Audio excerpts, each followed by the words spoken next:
Captain Lee Dongwook stood on the bridge of the research station New Busan, watching the stars through the large windows. The station floated quietly in space, far from Earth and the other human worlds. Lee had been commanding this outpost for 2 years. It was supposed to be a boring job. Nothing ever happened out here in the empty space between star systems. That changed when Lieutenant Park Ji-won ran onto the bridge. Her face was pale and her hands were shaking. She held a datapad that was beeping with urgent messages. "Captain, you need to see this," Park said, her voice tight with worry. Long-range sensors picked up something big, very big. Lee took the datapad and looked at the readings. His eyes went wide. The sensors showed 12 massive ships moving toward human space. Each ship was larger than anything humans had ever built. The biggest one was the size of a small moon. "How far away are they?" Lee asked. 3 hours until they reach our position," Park replied. "Sir, these ships are not human. The energy readings are completely different from our technology." Lee felt his stomach drop. This was first contact with alien life. Every human had wondered when this day would come. Most had hoped it would be peaceful. Looking at the size of those ships, Lee doubted peace was on their minds. "Send a message to Earth Command immediately," Lee ordered. "Tell them we have contact with unknown alien vessels. Send all the sensor data." Park nodded and rushed to her station. Lee watched the alien ships on the screen. They moved in perfect formation, like a military fleet. Their dark hulls reflected no light. Strange energy fields surrounded each vessel, making them shimmer like heat waves. 2 hours later, the alien ships arrived. They stopped just outside the range of human weapons. Lee counted 12 different ship designs. Some looked like giant insects. Others were smooth and curved like sea creatures. The largest ship had sharp angles and glowed with red light. Then the aliens tried to talk. The main screen on the bridge lit up. A creature appeared that made Lee step backward. It had scales like a snake but walked on 2 legs like a human. Its eyes were yellow and its teeth were sharp. When it spoke, its voice was deep and cold. "I am War Commander Vexthar of the Galactic Hegemony," the creature said. Its words were translated by some kind of device. "You are humans, yes? We have been watching your species for some time." Lee stepped forward, trying to look calm. "I am Captain Lee Dongwook of the Human Space Defense Force. Welcome to human space. We come in peace." The alien creature made a sound like laughing, but it was not friendly. "Peace? How amusing. You have 3 of your time periods called days to surrender your entire species to the hegemony. If you refuse, we will destroy every human world." Another alien appeared on the screen. This one looked like a giant bug with 4 arms. "Your species is weak," it said with a clicking voice. "We have studied your primitive weapons. You still use chemical explosives and metal projectiles. How backward." A third alien joined them. This one was made of pure energy, shifting colors as it spoke.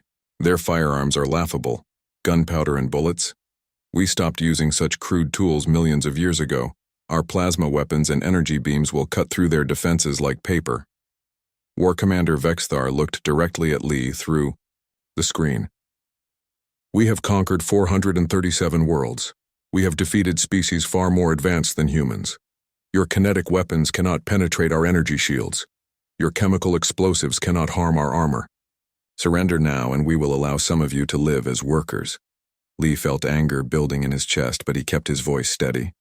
"We need time to consider your offer." 3 days, Vexthar repeated. "To show you our power, watch this."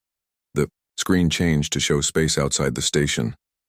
One of the alien ships turned toward a large asteroid floating nearby. A beam of purple energy shot from the ship's front. The asteroid, which was the size of a mountain, simply disappeared. Not blown apart, not broken into pieces. It was gone like it had never existed. "That is what awaits your worlds if you resist," the bug-like alien said. "Your weapons cannot do this. Your technology is too primitive." The energy being laughed, making a sound like wind chimes. "Show us your best weapons, humans. We want to see these famous firearms you are so proud of." Lee knew they were being mocked, but he also knew something the aliens did not. Humans had been fighting wars for thousands of years. They had learned that the newest weapon was not always the best weapon. Sometimes old ideas worked better than new ones. "We will give you our answer in 3 days," Lee said. The aliens cut the connection. The screen went dark. Park looked at Lee, with worry in her eyes. "Captain, what do we do? Their weapons are incredible. Our energy shields won't stop those beams." Lee was quiet for a moment. He thought about human history. Humans had won wars against enemies with better weapons before. They had done it with clever thinking and new ways of fighting. "Send a message to Earth," Lee said finally. "Tell them the aliens think our weapons are primitive. Tell them the aliens have energy shields designed to stop energy weapons. And tell them that sometimes primitive weapons work better than advanced ones." Dr. Bae So-young had been listening from the corner of the bridge. She was the station's science officer and had been studying the alien energy readings. "Captain, I think you're right. Their shields are very advanced, but they're built to stop energy attacks. I don't think they've ever faced kinetic weapons before." Lieutenant Park looked confused. "Kinetic weapons?" "Bullets," Lee said with a small smile. "Good old-fashioned bullets moving very, very fast. The next 3 days would decide the fate of humanity." But Lee felt something he had not expected to feel when facing such powerful enemies. He felt hope. The aliens had made one big mistake. They had told humans exactly how their weapons worked. And humans were very good at finding ways around problems. As the alien fleet waited in space, human military leaders across all the colonies began planning. They would not surrender. They would show these aliens that sometimes the old ways were the best ways. The war was about to begin.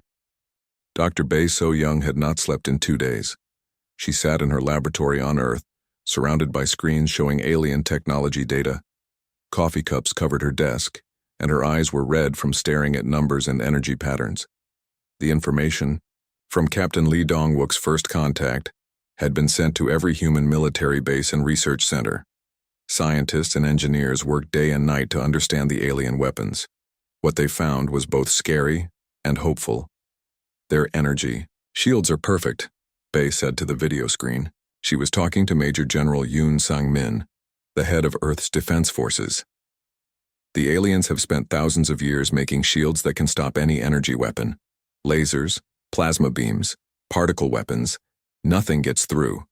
"General," Yoon looked tired. He had been in meetings with world leaders for hours. "But you found something, didn't you?"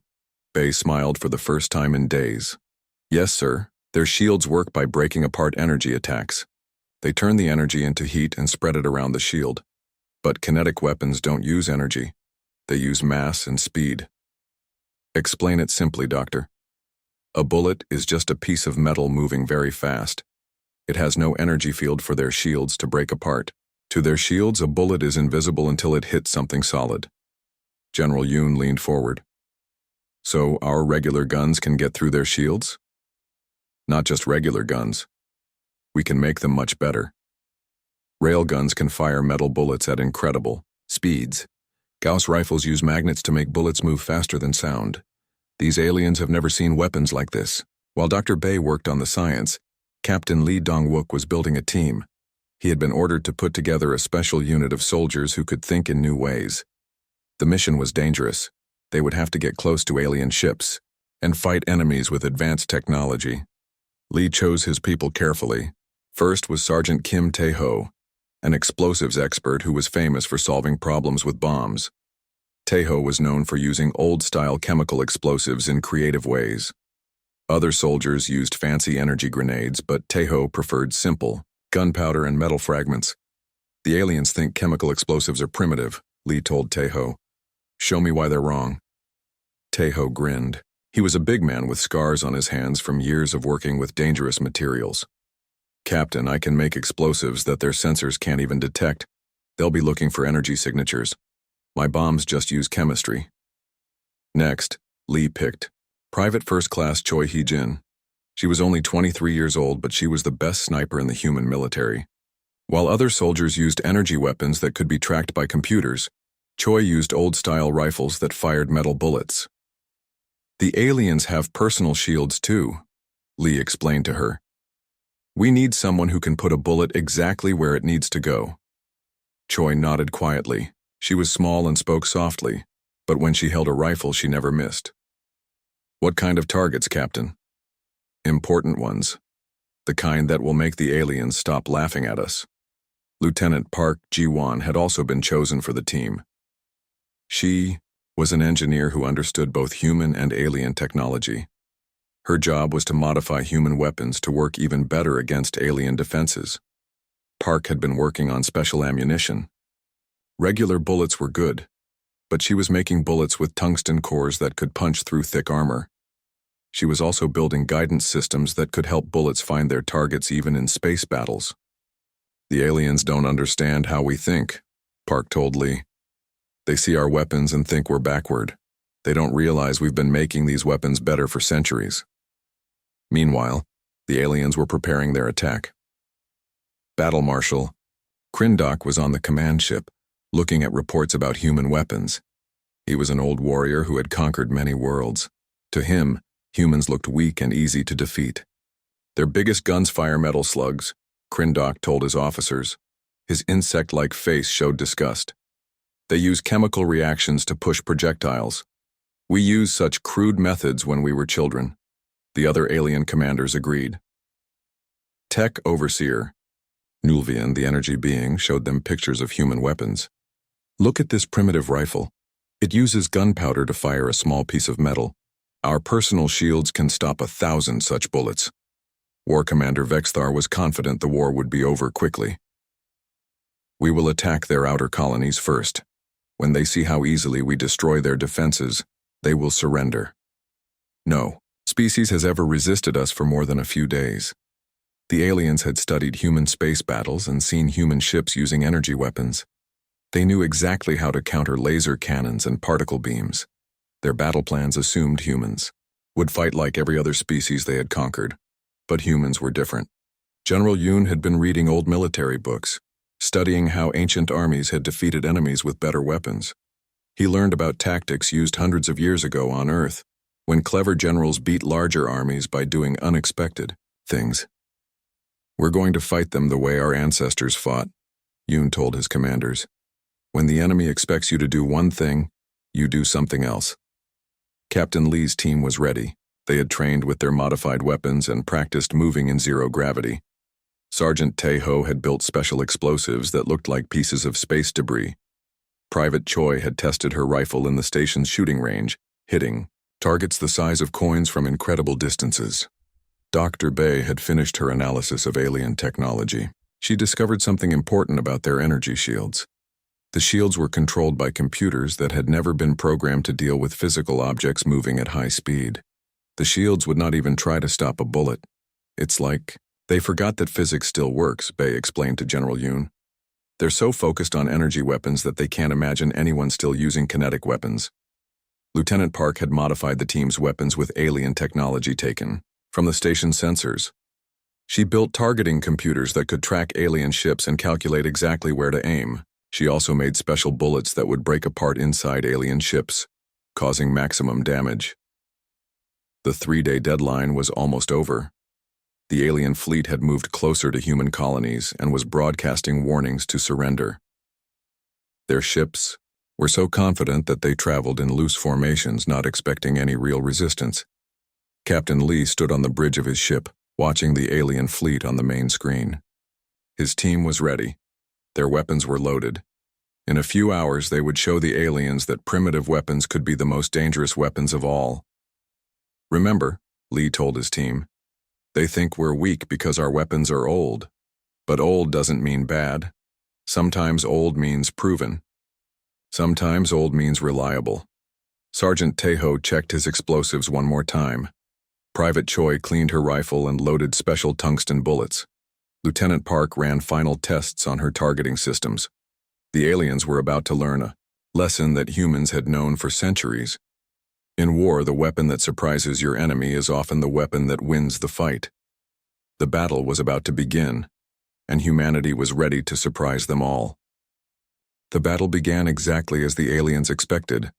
Their massive ships moved into attack position around the human colony of New Sol. The colonists had been evacuated, but the defense fleet waited to fight. War Commander Vexthar stood on the bridge of his flagship, watching human ships approach on his screens. The human vessels looked small and fragile compared to his mighty fleet. He felt no worry, only boredom. This would be over quickly. "Begin the attack," Vexthar ordered. "Show them the power of the hegemony." Purple energy beams shot from the alien ships. The beams struck human vessels and tore through their hulls like paper. Explosions lit up space as 3 human ships were destroyed in the first few seconds. Battle Marshal Krindok clicked his mandibles with satisfaction. As expected, their shields cannot stop our plasma weapons. This is easier than our last conquest. The human fleet fought back with energy weapons of their own. Laser cannons and particle beams struck the alien ships, but the advanced alien shields absorbed every shot. The energy just spread across the shield surfaces and disappeared. "Pathetic," said Tech Overseer Nulvian, the energy being. "Their weapons are so weak. We could do this all day without taking damage." Vexthar activated his communication system to broadcast across all human colonies. He wanted every human to see their fleet being destroyed. He wanted them to know resistance was pointless. "Humans of the galaxy," Vexthar announced, "watch your mighty fleet fall before superior technology. Surrender now and spare yourselves further suffering." But Captain Lee Dong-wook was not watching from a human ship. He and his team were hiding inside a damaged human vessel that the aliens had captured for study. The aliens had brought the wrecked ship into their flagship's docking bay, not knowing that 4 human soldiers were hiding inside. Lee's team moved carefully through the alien ship's corridors. The hallways were built for creatures taller than humans, so they had to be careful not to be seen. Sergeant Tejo carried a bag of his special explosives. Lieutenant Park had her modified equipment. Private First Class Choi had her rifle loaded with tungsten bullets. "Remember the plan," Lee whispered to his team. "We need to reach the command center and show them what human weapons can really do." The alien ship was huge inside, with strange, glowing walls and floors that felt warm under their feet. They could hear alien voices speaking in languages the translation computers could not understand. Some voices sounded like hissing snakes. Others buzzed like insects. Meanwhile, the battle in space continued. More human ships were being destroyed by alien energy weapons. To anyone watching, it looked like humanity was losing badly. The alien commanders felt proud of their easy victory, but Dr. Bae So-young was watching from Earth, and she was not worried. The battle was going exactly as planned. The aliens were using all their energy weapons and showing exactly how their shields worked. Every second of combat gave her more data about alien technology. Captain Lee's team reached a good position inside the alien flagship. They were in a maintenance area near the command center. Through the walls they could hear War Commander Vexthar giving orders to destroy more human ships.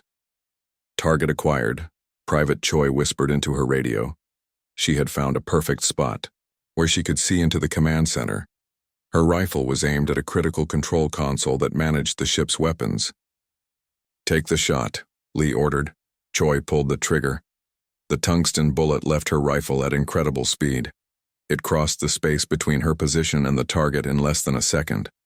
The aliens' energy shields, which had stopped every human, laser and particle beam, did not even detect the bullet. The bullet struck the weapons control console and punched straight through it. Sparks flew everywhere as the console exploded.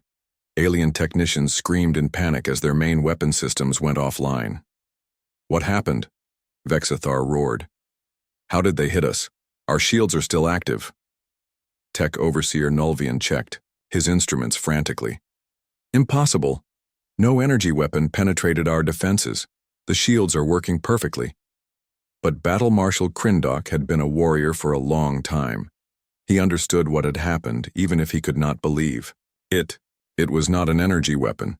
It was a kinetic projectile. "A what?" Vexthar demanded. "A bullet," Krindok said quietly. "They shot us with a bullet." Before the aliens could recover, Sergeant Tejo detonated his explosives.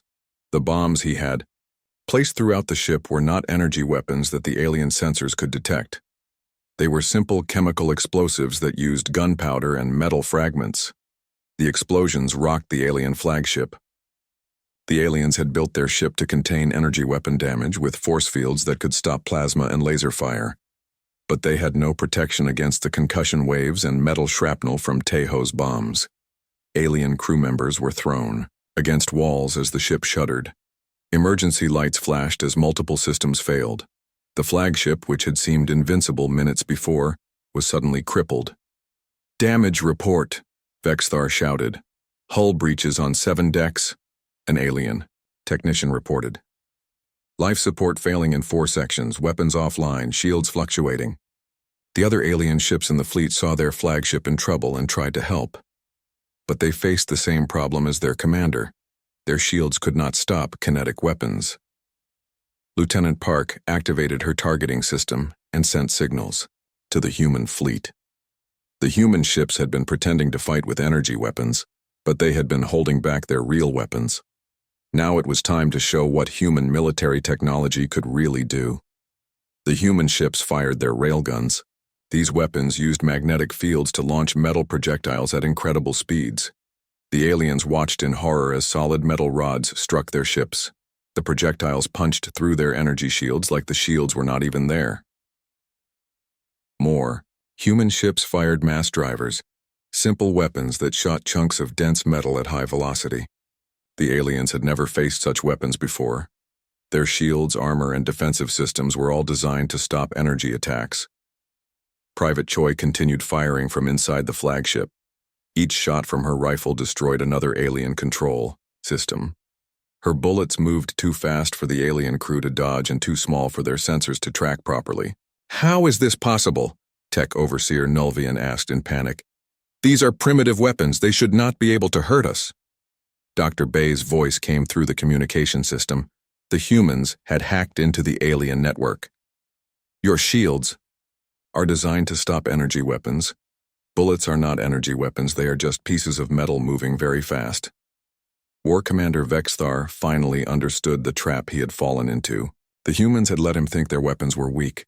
They had hidden their real capabilities until the perfect moment. "Retreat," Vexthar ordered. "All ships, retreat to minimum safe distance." But Captain Lee had one more surprise. Sergeant Tejo had planted his biggest bomb near the flagship's main reactor. When it exploded, it would not destroy the ship, but it would disable it completely. "You wanted to see our primitive weapons," Lee said into his radio, broadcasting to all alien ships. "This is what human engineering can do." The bomb exploded. The alien flagship went dark as its power systems failed. The mighty vessel that had seemed invincible was now drifting helplessly in space. The other alien ships tried to retreat, but the human fleet followed them. Railgun rounds and mass driver projectiles continued to strike alien vessels. The energy shields that had protected them for thousands of years were useless against simple kinetic weapons. Battle Marshal Krindok looked at his damage reports with growing fear. Half his fleet was damaged or destroyed. His weapons could not hit the small, fast-moving human projectiles. His shields offered no protection. For the first time in his long military career, Krindok was losing a battle to an enemy with weaker technology. "How?" he asked himself. "How are we losing to such primitive weapons?" Captain Lee answered him over the radio. "Because sometimes the old ways work better than the new ways. You forgot that in space a piece of metal moving fast enough can destroy anything." The first battle was over. The aliens had learned that advanced technology was not always better technology.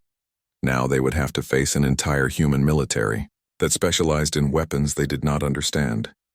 The war had begun and humanity had fired the first shot. News of the flagship battle spread through both fleets like wildfire. Human ships that had been retreating suddenly turned around and began attacking with new confidence. Alien vessels that had felt invincible now moved cautiously, afraid of weapons they could not understand. Lieutenant Park Ji-won worked frantically at her command station, coordinating with human ships across the battle zone. She had spent the last hour sharing her weapon modifications and tactical data with every human vessel in the fleet. All ships, this is Lieutenant Park, she broadcast on the military frequency. Switch to kinetic weapons immediately. Their energy, shields cannot stop solid projectiles. Repeat, use kinetic weapons only. Captain Martinez of the cruiser Buenos Aires was the first to respond. Confirmed, Lieutenant. Switching to mass drivers. We've got tungsten rounds loaded and ready.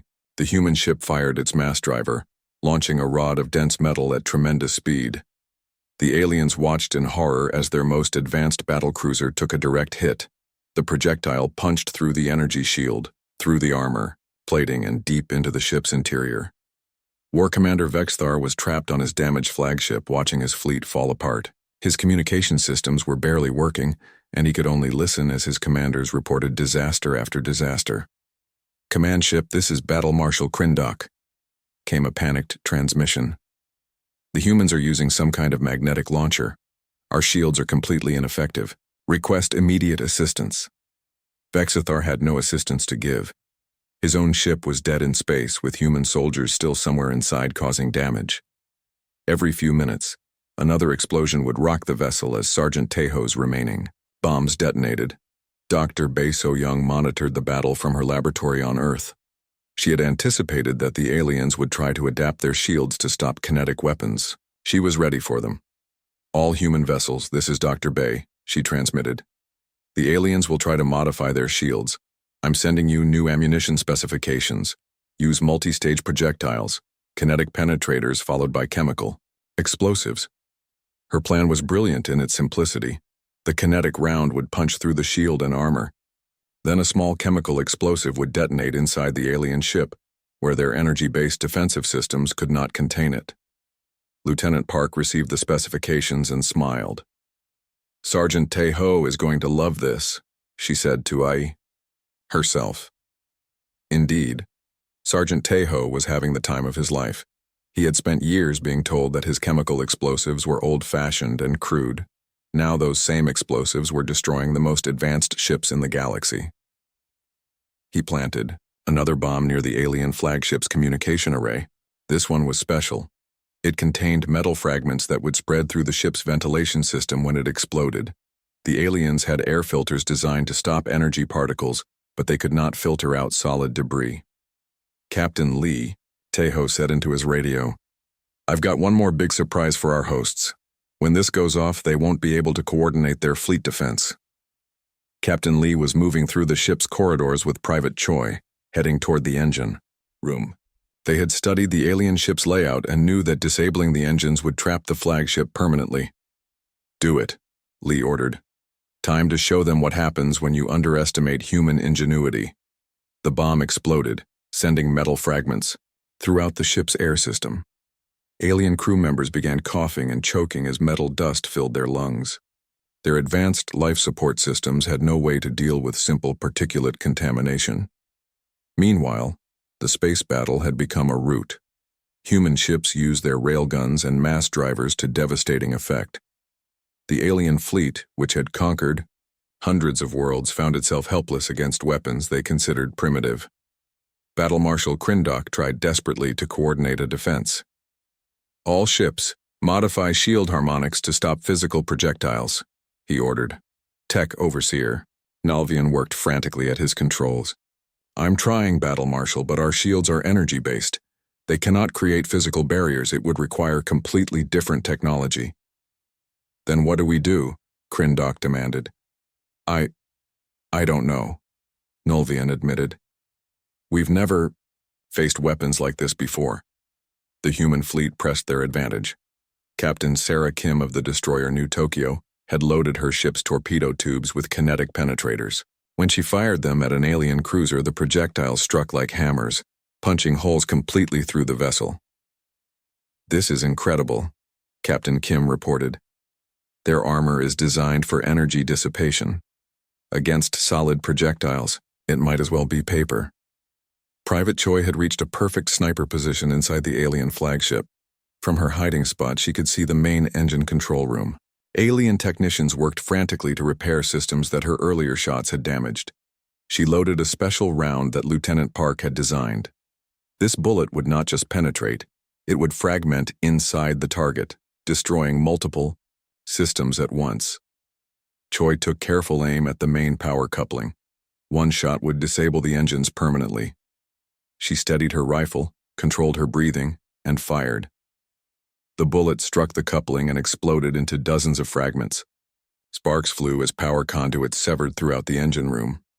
The massive alien ship shuddered as its engines went offline. Direct hit, Choi reported calmly. Target neutralized. The alien flagship was now completely disabled. War Commander Vexthar sat in his command chair, surrounded by sparking consoles and emergency lighting. His mighty vessel was helpless, defeated by 4 humans with primitive weapons. But the space battle was far from over. The remaining alien ships were trying to retreat, but Major General Yoon had predicted this. He had positioned human ships to cut off their escape routes. All ships, this is General Yoon, he broadcast. Do not let them regroup. If they retreat and adapt their technology, they'll come back stronger. Finish this now. The human fleet moved to surround the alien vessels. Ships that had been built to last for thousands of years were being destroyed by weapons that used principles understood by humans for centuries. Dr. Bay made another important discovery as she analyzed the battle. Data. The aliens had become so dependent on energy weapons that they had forgotten basic physics. Their ship designs had fatal weaknesses that only appeared when facing kinetic weapons. All human forces. This is Dr. Bay, she transmitted. Target their reactor housings. They're designed to contain energy, not to resist physical impacts. A single penetrator in the right spot will cause catastrophic failure. Lieutenant Park relayed the targeting data to the human fleet. Within minutes, human ships were firing precise shots at alien reactor systems. The results were spectacular. Entire alien vessels disappeared in brilliant explosions as their power systems overloaded. Battle Marshal Krindok watched his fleet being destroyed and finally understood what had happened. The hegemony had conquered so many worlds with energy weapons that they had stopped preparing for any other kind of warfare. They had become specialists in one type of combat, forgetting that war could take many forms. We underestimated them, he admitted to his surviving officers. We saw primitive weapons and assumed primitive thinking. We were wrong. Captain Lee's voice came over the communication system. Battle Marshal Krindok, this is Captain Lee Dong-wook. I'm offering you a chance to surrender. Krindok looked around his damaged bridge. Half his fleet was destroyed and the rest was fleeing in panic. He had no choice. I surrender, he said, the words bitter in his mouth. Private Choi lowered her rifle and smiled. She had fired 27 shots during the battle, and each one had hit its target perfectly. The aliens had learned to fear the sound of human firearms. Sergeant Taeho gathered his remaining explosives. That was fun, he said to Captain Lee.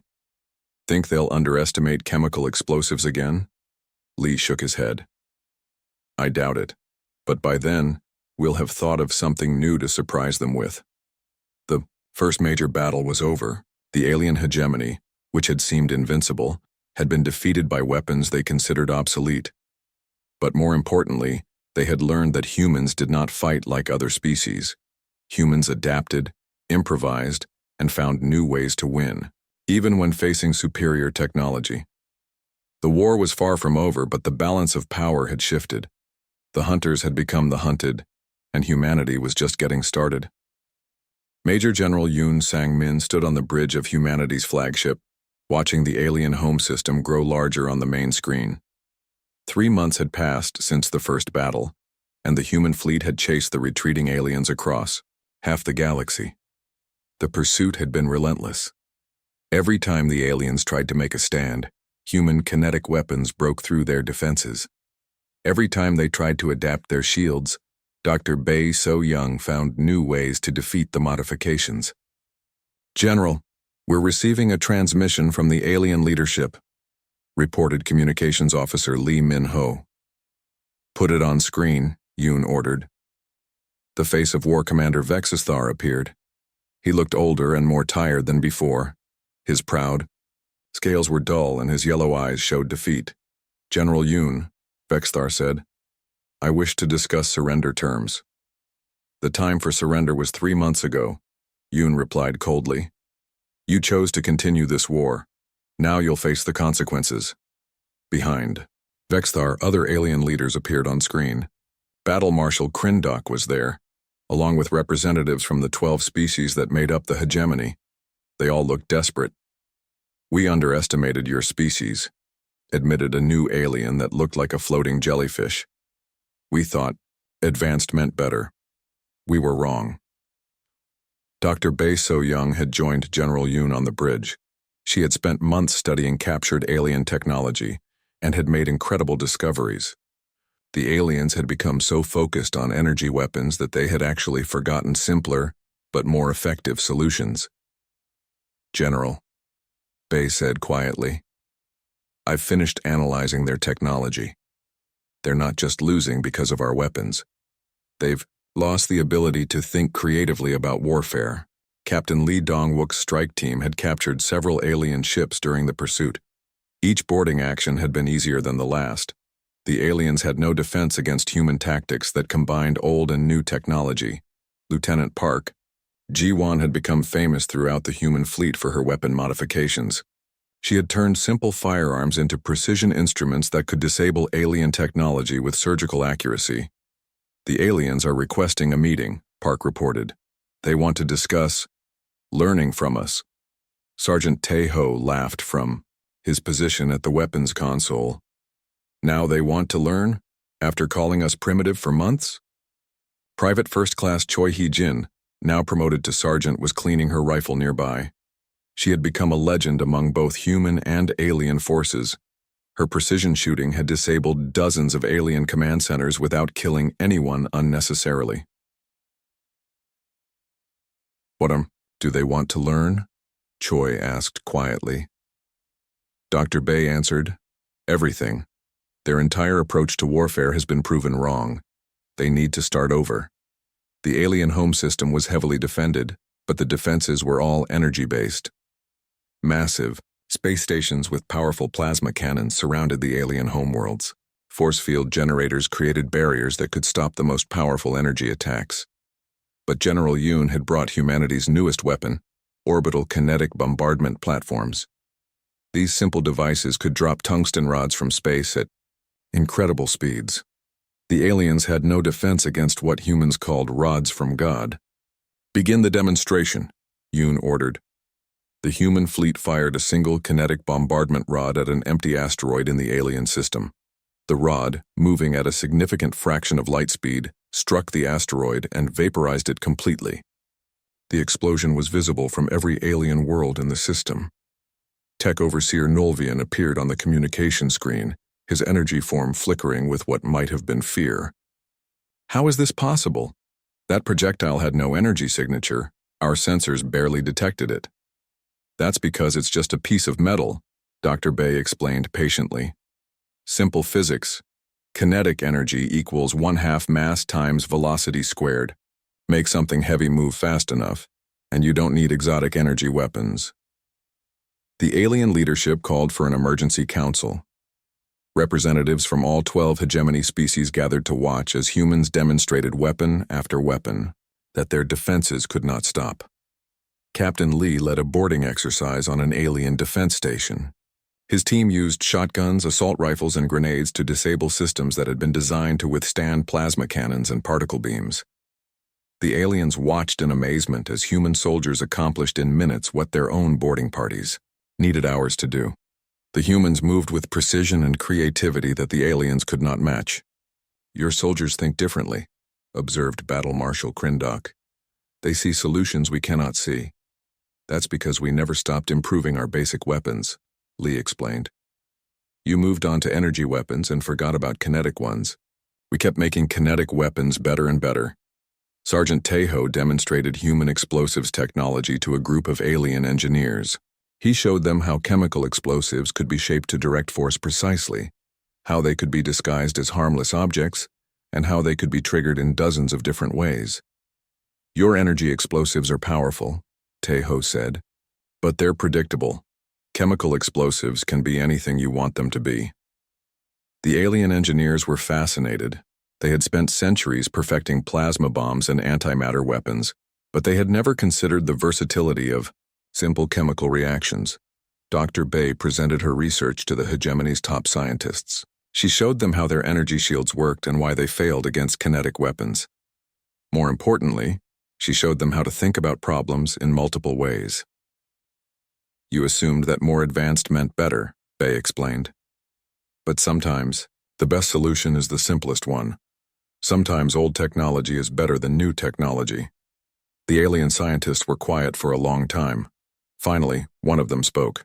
We have made a fundamental error in our thinking. We believe that evolution in warfare meant abandoning old methods. Evolution means keeping what works and improving it, Bay replied. Humans never abandoned kinetic weapons because they still worked. We just made them work better. Sergeant Choi was asked to train alien soldiers in marksmanship.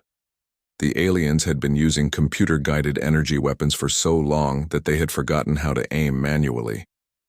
Choi patiently taught them the basics of shooting. Your weapons do the thinking for you, Choi told a class of alien recruits. Human weapons require skill and practice. That makes us better soldiers. An alien that looked like a giant bird raised one of its claws. But surely computer guidance is more accurate. Computers can be jammed or hacked, Choi replied. A trained soldier with a good rifle doesn't need computers. Watch. She picked up a simple bolt-action rifle, a design that was hundreds of years old. At a distance of 800 meters, she hit a target no bigger than a coin. The alien recruits were amazed. That weapon has no electronics at all, one of them said. That's why it works. Choi smiled.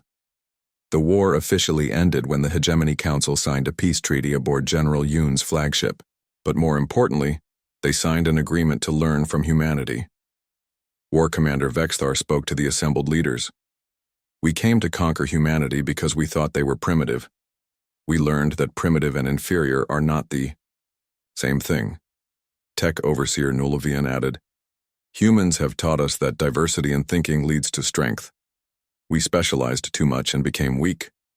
Lieutenant Park was put in charge of a joint human-alien research program. Her job was to help alien engineers understand how to combine energy and kinetic technologies effectively. The best weapons might use both approaches, Park explained. Energy to guide and accelerate, kinetics to deliver force. Why choose one when you can use both? Dr. Bay established the first interspecies military academy. Alien officers came to study human tactics, while human officers learned about alien technology. The combination made both sides stronger. Captain Lee was promoted to admiral and given command of the new Joint Defense Force. His first order was to establish training programs that taught creative thinking and adaptability. Never assume your enemy will fight the way you expect, Lee told his mixed human and alien officers. Always be ready to face something new. Sergeant Tae-ho opened the galaxy's first demolition school that taught both chemical and energy explosives. His most popular class was called Creative Destruction and focused on using simple materials in unexpected ways. The galaxy had learned an important lesson. Advanced technology was valuable, but it was not everything. Diversity of thought, creativity, and the willingness to use simple solutions when they worked better. These were the real keys to military success. Humanity took its place not as conquerors, but as teachers. They had shown that sometimes the old ways were the best ways, and that thinking differently was more important than having the most advanced weapons. The aliens had come to destroy a primitive species. Instead, they found partners who taught them that being primitive and being effective were two completely different things. War Commander Vexithar, now working alongside human officers, summed up the change perfectly. We thought we were advanced because we had forgotten our past. Humans are truly advanced because they never forgot theirs. The galaxy was safer now, defended by forces that understood both old and new ways of fighting. And whenever young officers, human or alien, became too proud of their advanced weapons, their instructors would tell them the story of the day alien soldiers